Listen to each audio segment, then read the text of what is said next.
Welcome to a most merry metal edition of Cigar City Radio. I'm your host, Randy Ojeda, and making the magic happen is Jason Solanas. I can't remember the last time I had such a good... Ugh. I'm so glad we bleep these things, because if people knew what you were saying... Yeah, I could probably get arrested for saying that. Oh my gosh. This episode was recorded at Dysfunctional Grace in Ybor City. Dysfunctional Grace is a store filled with oddities, the most prominent of which are mounted animal heads. From jarred snakes to books on the occult, you'll find the only place in Tampa where death and dysfunction dance in a graceful ballet. Dysfunctional Grace is located just a couple doors down from the Orpheum on 7th Avenue in Ybor City. Stop in when you're in the mood to get the weird juices flowing.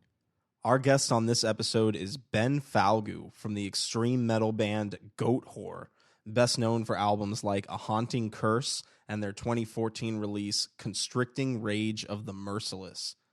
Their 7th record is in the works, and in spring of 2017 they will be on the Metal Blade Records 35th anniversary tour with Whitechapel, Cattle Decapitation, and a Legion. Don't miss it. You can find tour dates, links, and merchandise at goatwhore.net.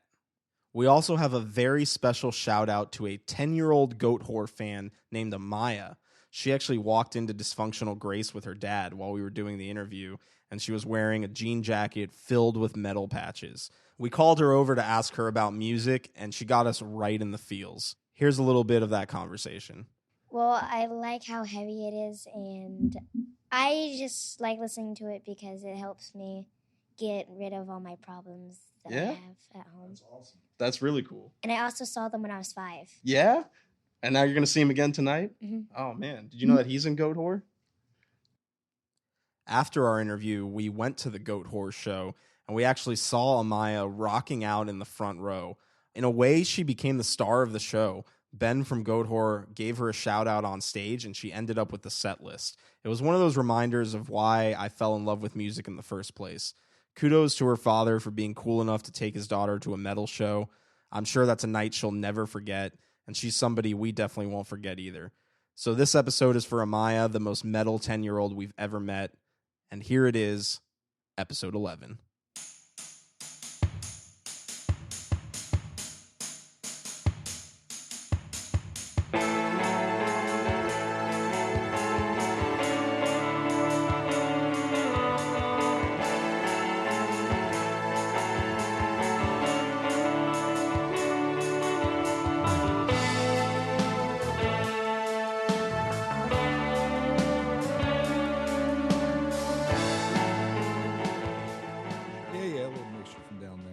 Yeah. So you guys are an extreme metal band from New Orleans. Yes. New Orleans, Louisiana. Yeah. And what's the scene like over there? Well, I mean, it's fairly unique. There's a lot of history there, you know. A lot of that like doom stoner metal stuff was down there. A lot of different things. But what I think was really unique is that in that city, even though there's so many bands that like are friends or share members, all of them really have their own unique kind of thing to them. Yeah, for sure. It's like Crowbar Crowbar at one point, Sammy was playing in Crowbar, Jimmy Bauer was playing in Crowbar, but at the same time, Jimmy Bauer was like an eye of God, but they were really different in so many different ways too. Yeah. You know. Yeah, but see, like a band like Crowbar, they kind of sound like they're from the swamps, you know, like they have that kind of sludgy sound. But, you know, Goatwhore, it's more like you guys sound like you're like from the depths of hell. A chamber beneath the swamps. Oh, yeah, right below the swamps where the good crawfish is. Yeah. That's wild. How did you guys get that sound? Just like anywhere you're from, you know, I think the area influences you in a subconscious way.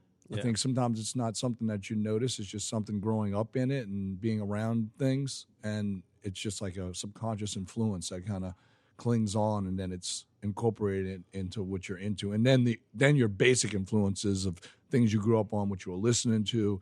And also as an individual, for all of us, you know, even outside of New Orleans, even, you know, like when the death metal scene here was really fucking at its height and everything, you know, like the New Orleans scene, the Florida death metal scene, the Swedish death metal scene, you know. So what you have is you have bands that are there and people are influenced by things like somebody from the Florida death metal scene might listen to Judas Priest per se. Yeah. And it influenced them differently than somebody from the New Orleans area or somebody from the Swedish area, you know? Yeah. And I think too, as you get older and you know, you still listen to these things, you go back to them and you listen to them and you find elements that you never really perceived back in the day. Like when you were younger, you listened to it, and if it made you feel rowdy, you were like, fucking right. This is, you know, this is like beer, whiskey, and chaos, and we're going to just headbang and hang out in, you know, heavy metal parking lot every time we get a chance.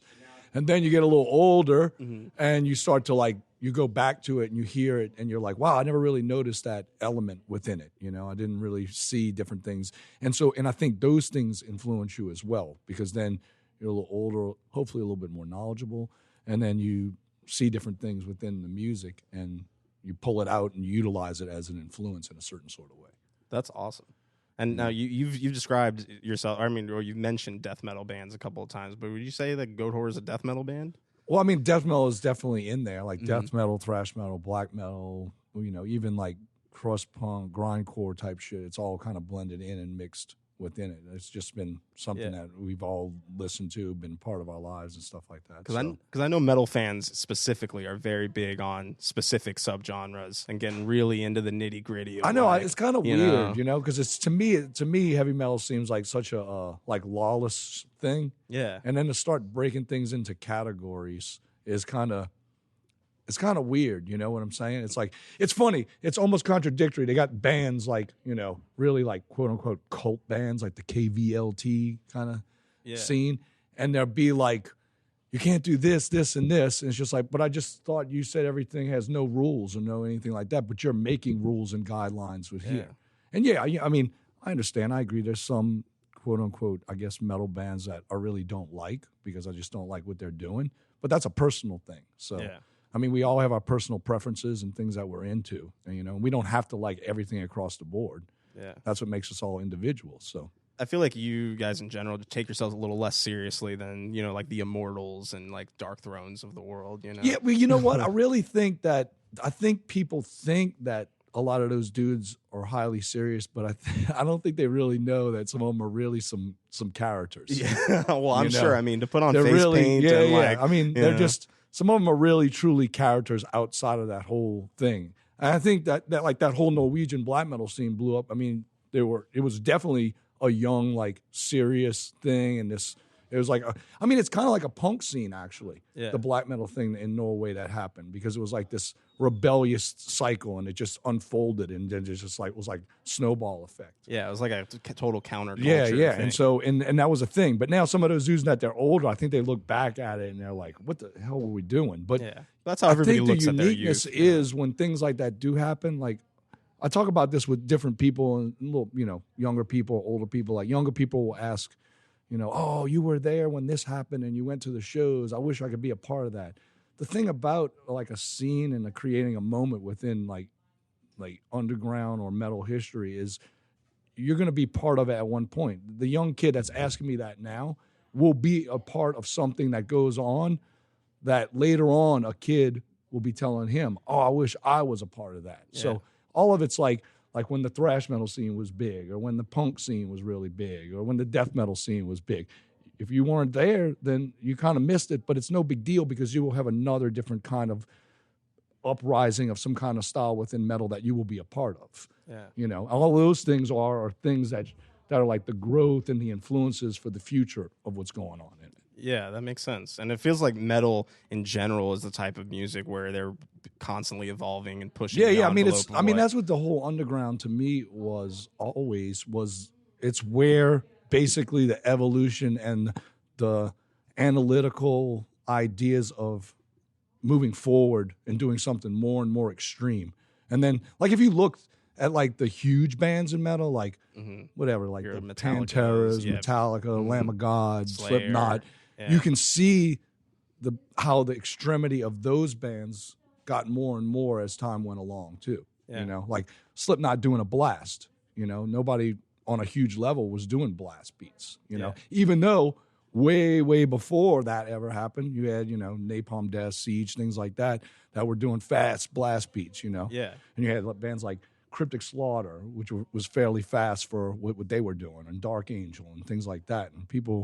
And then it just slowly, and what? Let's see, I guess that's like 30 years. And then Slipknot does a blast beat in a song, and it's like playing on the radio or something. Right. You know? But they found a way to sort of do it in a way that... they found a way to incorporate. And they actually had a drummer that was really good at it, too. Yeah. That actually was, if you go back in his past, played with a lot of really crazy and obscure underground kind of bands. Yeah. You know? So do you feel like you have a respect for a lot of those like more melodic metal bands out there? Well, I mean, I have a respect for everybody because everybody works fairly hard, doing things like that. I mean, like I said, some of it I don't like, but I understand what it is, and I respect the work they did and everything they had to do to get there. You know, so and some people have better luck than others. So sure, it's all in the cards, I guess. Yeah. But you've never incorporated any of that, like sort of symphonic black metal stuff into your sound? We never, because we were more influenced by the more traditional black metal idea, like Celtic Frost, Venom, Bathory, things like that. And that's what the things that we were kind of doing within our styles. I mean, if you look back at early Goatwhore stuff, you can definitely hear the Celtic Frost and Venom highly.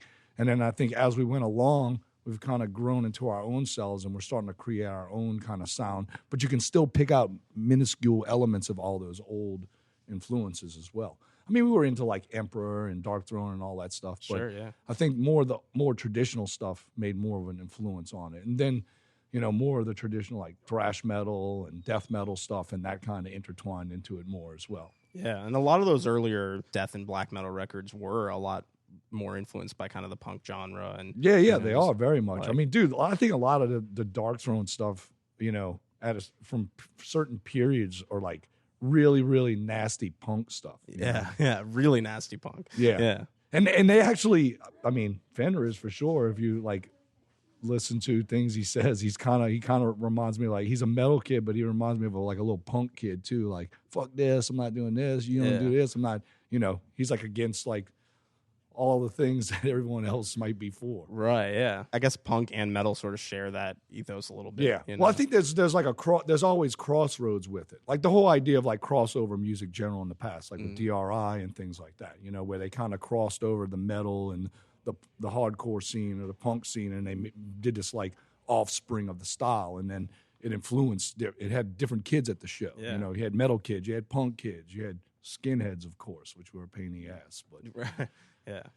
So now, when I think of New Orleans and New Orleans, Louisiana, obviously the first thing that comes to mind is jazz music, and even Zydeco or something like that. Yeah, jazz, blues, Zydeco, all kinds of stuff. How did you get into metal, being from an area that's dominated by like other music styles? I started from when I was younger. You kind of stumble on it, whether it's from friends or older siblings. You hear them listening to stuff. Like I had some sisters that listened to some heavy metal stuff, like early Def Leppard, Motley Crue. And then like I had friends I met like when I used to skateboard and got into things like Dead Kennedys and other things like that. And then there was a radio station it was a college radio station on Friday and Saturday nights from 12 a.m. to 2 a.m. There was one on Friday, I think it was like the punk hardcore night, and then on the Saturday was the metal night. Yeah. And me and some friends would get together that night, and we'd listen to it, and then we'd jot down what we heard and everything, and then we'd go to the store, and we'd each buy one of everything or something like that. And then you could trade them. Yeah. And then just like swap and share with each other, save lunch money all week from school, don't eat lunch, and then take that money and go buy a new record for that weekend or something. See, now the kids that are listening to this now are like, man, we can just play everything on Spotify. Like, it is very convenient. You know what though? Even saying that, there's still so many bands out there. You'll never get to hear everything. Oh yeah, of course not. Never. Well, and now it's almost easier to get out there, so there is even more stuff, I feel like, than well, I like, what I really like is like Bandcamp. To me, Bandcamp is like in a way, the new version. Like when I was a kid, it was tape trading, and that's how you heard a lot of different bands that were really kind of obscure. Yeah, because you'd trade with people across seas and stuff like that, and you'd get these bands, and it kind of opened you up. And every time you did it too, everybody had all these little flyers, and they'd put that in the mail, And it'd be all these other little bands and their demos, and you can order the demo for $5 or $4, or send a self-addressed stamp envelope, and they'll send it to you or some shit like that. So and that's how a lot of those early labels kind of got going, was just sending in stuff in the mail. It was just doing that. Yeah. But I think in today's modern time, Bandcamp is like that because you have a lot of obscure things on there, and you really have to dig and look for them. Mm-hmm. It's not like boom, it's on the front page or anything like that. You have to go in, or you have to read articles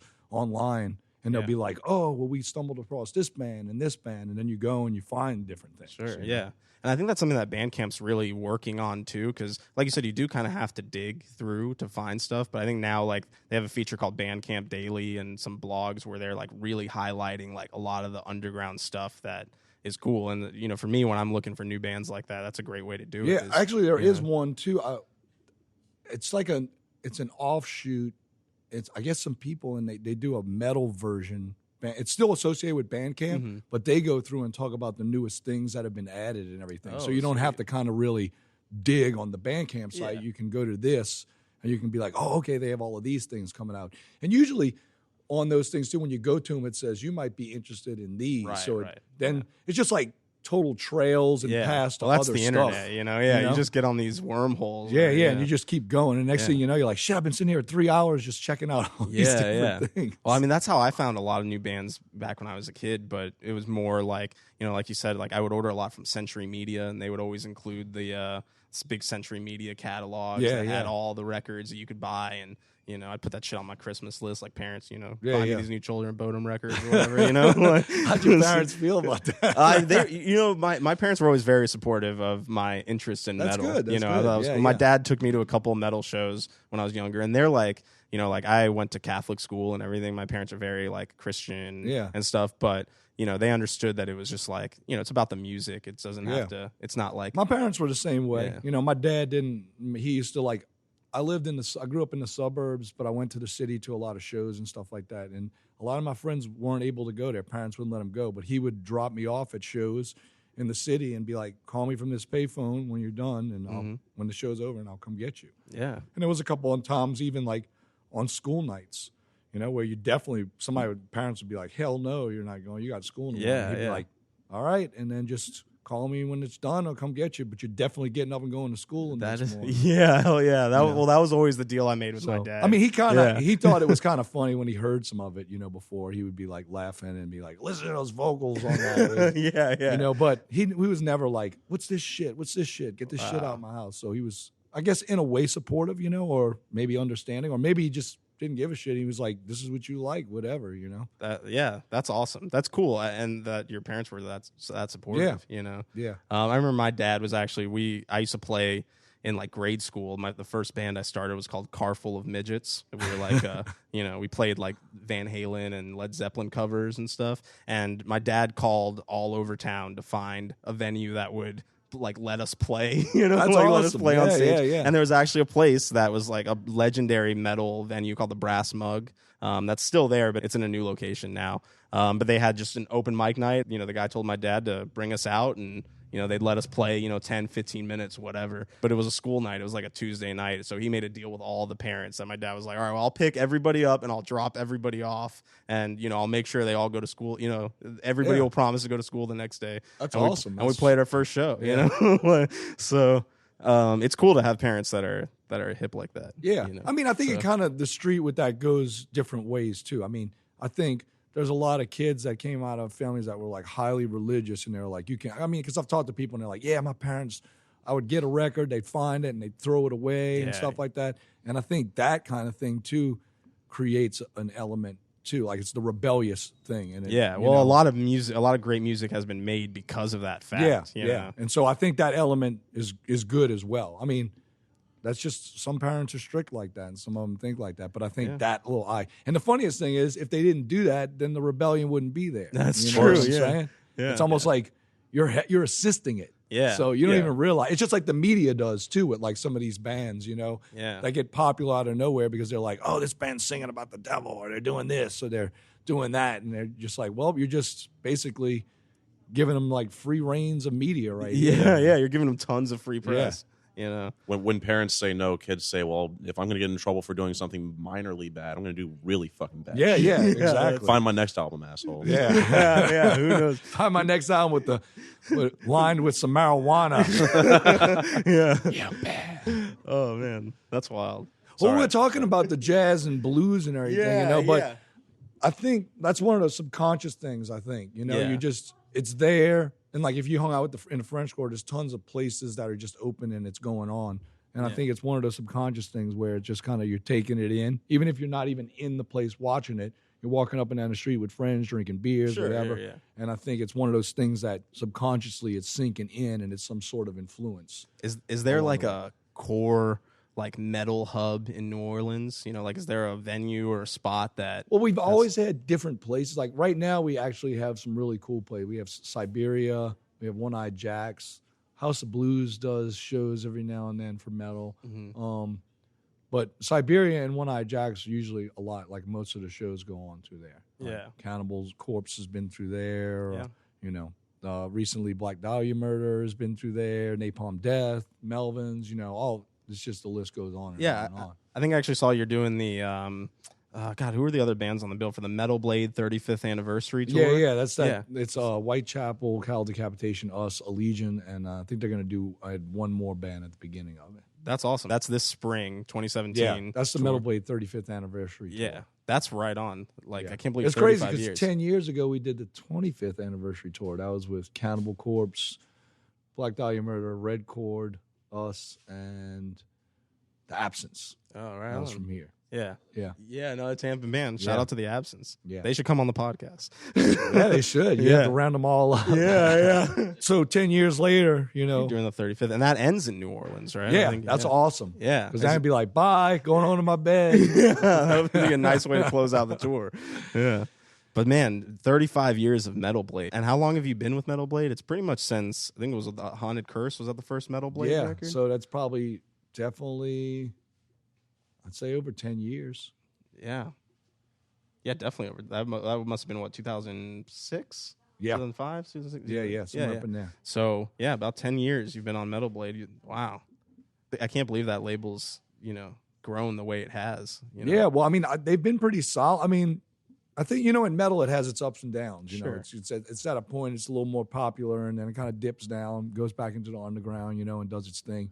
And I think they've kind of survived all those dips, and I think they'll continue to survive the dips. They have that knack to kind of change what they need to do internally to make things keep going. Yeah. So, and if you look back at everything, they've put out so many like necessary releases within metal that are highly influential. Well, I mean, you mentioned like Cannibal Corpse, just like them right there is Cannibal like one Corpse, of the... King Diamond, Merciful Fate, Slayer. It's just like they've got ones that are like major things for everyone. Yeah, for sure. For all ages. Yeah, forever. Yeah. Definitely some all ages metal right there for sure. Well, you said, metal tastes evolve, things change. Like so I said, that's what makes it unique. It's individual. It's an individualistic thing, and that's what metal is individualistic. Yeah. Well, that's cool, and that's why I think more people and more parents should be cool with their kids listening to metal like that. Because, I got into metal, and the stuff looked really extreme and aggressive from the outside, but it's like I've met some of the nicest, coolest, most open people, most inclusive people I've ever met through metal. Yeah, definitely. So I agree. That's definitely the spirit of it. What's next for Goatwhore? Another album on the works? Yeah. Well, we actually just finished recording. Okay. And we recorded at Earth Analog Studios. It's in Illinois, like central Illinois, near Champaign, Illinois. Yeah. And so we did that, and it's in the mixing process. And it's supposed to come out in either mid-May or mid-June. And I can't really reveal anything else. I'm not allowed to say secret titles. I'm not allowed to say...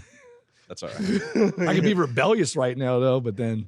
Yeah. I don't want to hear all the complaining after I got rebellious. Yeah, for sure. No complaining. No, but everything will probably, like, all the information about it will probably start coming up in, like, early January. Awesome. You know how the music industry kind of at this point of the year, it starts to kind of shut down and slow up drastically. Yeah. And then right at the beginning of January, everything starts picking up again. Sure.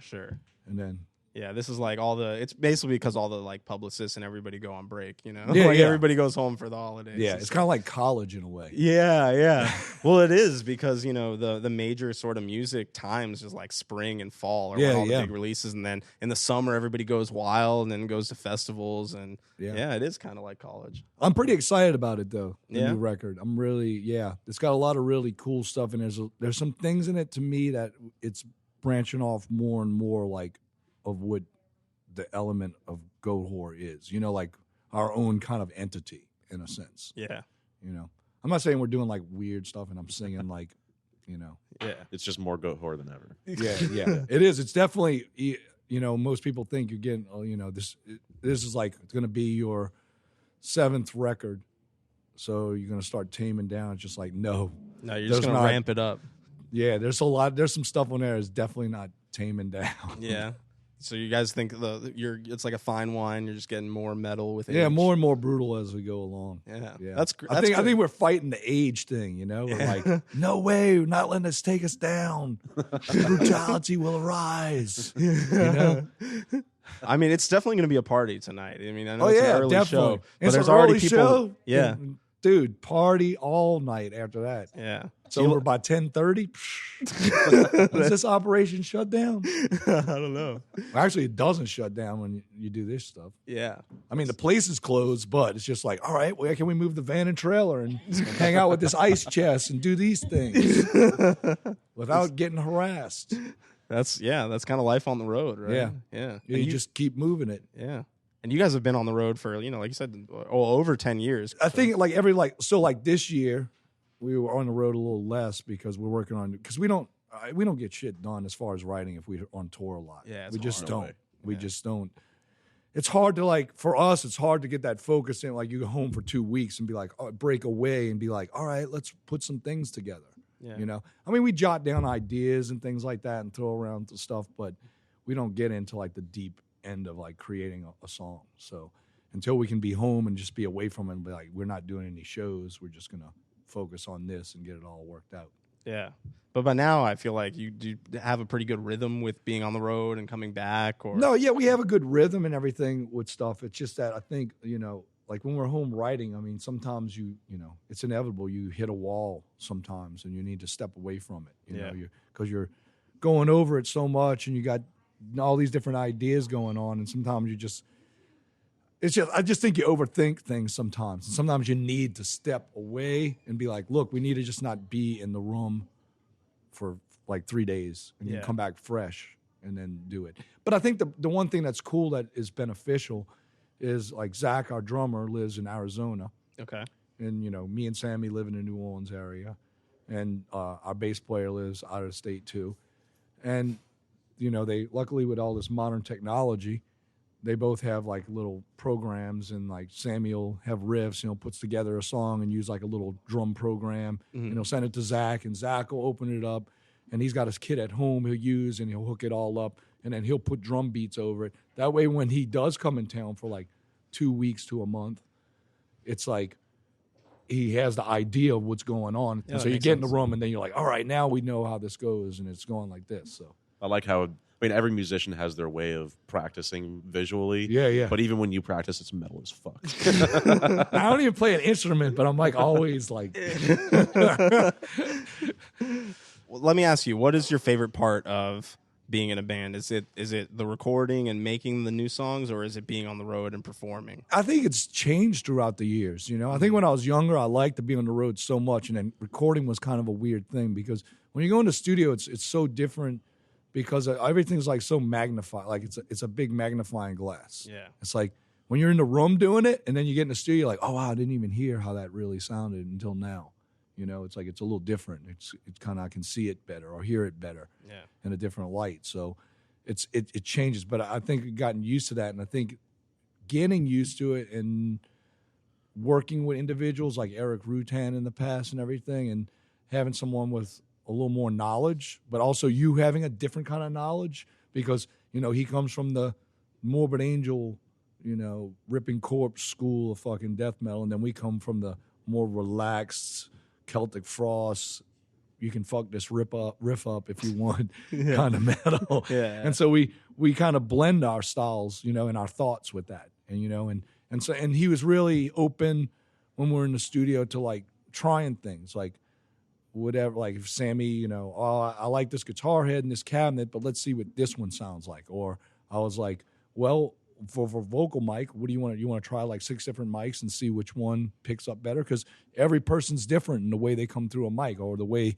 the guitar sound comes through a mic. Yeah. It's definitely different than a live setting. Mm-hmm. You know, the way his guitar sounds live doesn't necessarily mean it's going to sound like that coming out on a record, you know, or it's harder to get to sound like that on a record just because it's different mics you use in a live setting than in a studio sometimes, and it's just the way it comes across. So yeah, wow, that's crazy. Yeah, so over time, you know, things like that kind of change. So I think now too, I've kind of like enjoyed the studio a little more because I've gotten a little older and I kind of understand things a little more with it. Mm-hmm. And I'll ask questions, you know, when I'm in there about certain things, even though some of it I still don't comprehend, but I'm still kind of learning as I go along. But I think that's getting, and then the road, I still like the road, but I'm kind of like, well, you know, my body sleeping on a bench seat isn't the greatest thing in the world anymore. Sure. Yeah, 10 years of that. Forget that.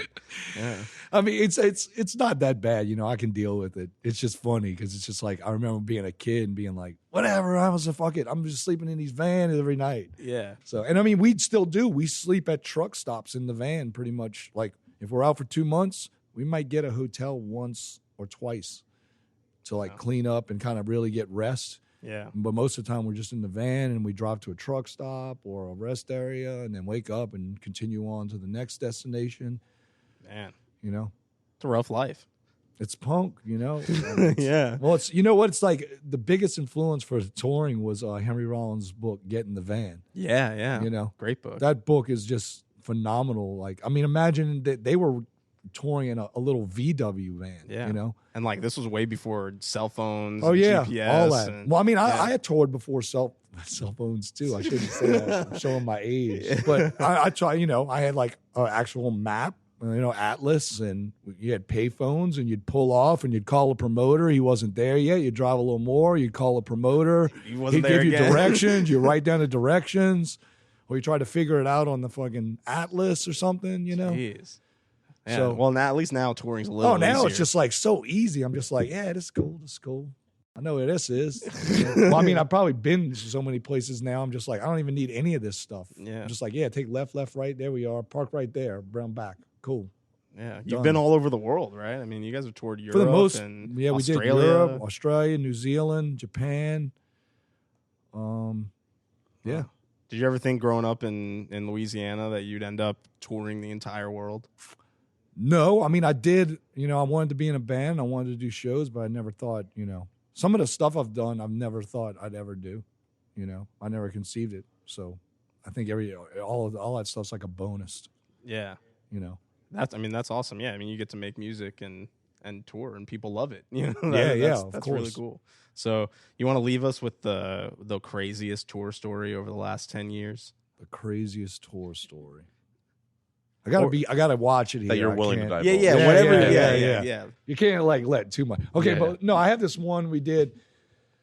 I can't remember exactly when it was because it was back a ways, and it was when Pat Bruders was still in the band that plays with Down currently. He played with Goatwhore and then he moved to Crowbar and now he plays with Down. Another awesome New Orleans band. And then so we played the show. I think it was with Superjoint Ritual, too, and it was in Tennessee, maybe Knoxville, Tennessee. And that night after the show, we drove north into Kentucky, I'm pretty sure, and we pulled off at a rest area. We had like an 85 GMC or Chevy van then, and in that van, we actually took the bench seats out, and we built this little loft in the back, and it had like a little mattress on it, and there was a mattress on the floor, and we all would just like, it was like this like just mattress den in the back of the van.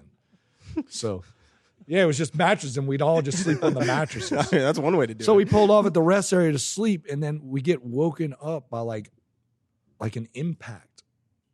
Well, we get up and this guy ran into the front of us. Oh shit. Okay. And we get out the van, and he is fucking wasted, like so wasted out of his mind. He's trying to pry his truck from the front of our van because when he hit it, it kind of stuck together at the bumper because he was trying to back up and it was shaking the van.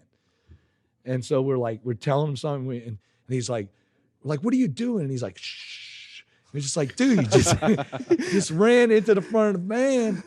And so finally he throws the crowbar back and he jumps into his truck and he guns it, and he goes into reverse and breaks off of it, and he takes off and he runs into the side of an 18-wheeler. That's parked. God. But what you finally realize is he's coming down the rest area the wrong way. He was coming down the interstate the wrong way, drunk, and came into the rest area and basically ran to the front of us. Because, okay, so when you go to the rest areas, you see they got the slots that are angled for like the trucks and campers and stuff like that. And then they have the little area for regular passenger cars. Well, he came into that area, ran into the front of us, broke free from that, then took off and hit the side of an 18-wheeler. And then you see the guy in the 18-wheeler looking out the little curtain because they have their little curtains up. And then finally he gets out. We run to a payphone. We call the cops. The cops eventually show up. This guy takes off down the opposite way still, comes out of the rest area going down the interstate. And the cops arrive, and what do? How much y'all been drinking? And we're like, we are the ones sitting here parked. Yeah, they're doing it. And this dude ran into it, and then he ran into this car. And now he's driving down the interstate the opposite direction, and you're asking us how much we had to drink. Wow. And I was just like, this is ridiculous. Ridiculous, man. Yep. But you didn't answer his question. How much had you had to drink? I didn't have anything to drink, and that's what helped out.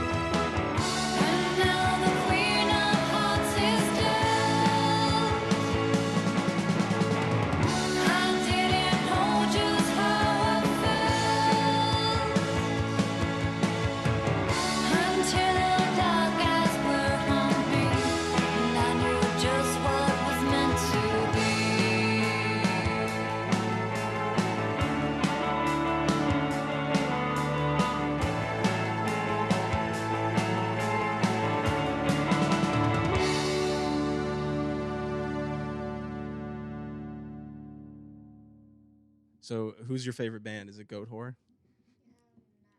No. Who's your favorite band? It's okay. Goatwhore is not really my favorite band either. So. Well,